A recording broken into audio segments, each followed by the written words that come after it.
এটা মেরিন কিংডমের প্রথম mermaid show, যেখানে সান্তাক্লজের পরে আগমন হয়েছে মৎস্যকন্যা ওরফে জলপরীর। আমরা কাঠুরে ও জলপরীর গল্প অনেক শুনেছি, কিন্তু এটা সেই মৎস্যকন্যা নয়। এর নাম সেলিন। সেলিন জার্মানির এক বিখ্যাত শিল্পী, যার দক্ষতার জেরে মারমেইড শো অনুষ্ঠিত হয়।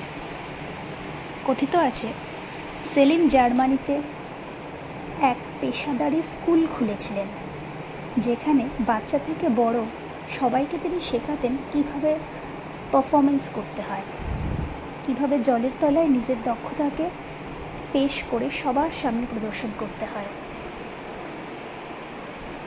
তো একদিন সেই স্কুল থেকে যখন বাড়ি ফেরেন, তখন 4 জন স্বেচ্ছাসেবক তাকে ডায়াসিসের ওপর তুলে নিয়ে বসিয়ে দেন।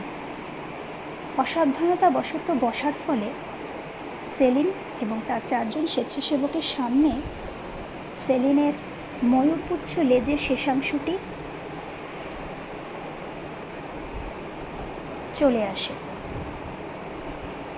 তখন ক্যামেরাবন্দি করার জন্য এক স্বেচ্ছাসেবক তাকে পোজ দিতে বলেন। সেলিনও তখন মার্জিতভাবে পোজ দেয়।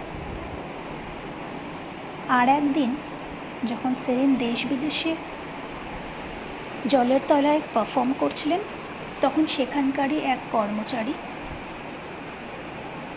সেলিনের পারফরমেন্সের এক ভিডিও তুলে এই মারমেইড শো প্রথম অনুষ্ঠিত করে। যাই হোক, ভিডিওটা কেমন লাগলো জানিও, আর ভালো লাগলে অবশ্যই লাইক, কমেন্ট, শেয়ার, সাবস্ক্রাইব করে দিও। খুব তাড়াতাড়ি আসছি পরবর্তী ভিডিও নিয়ে।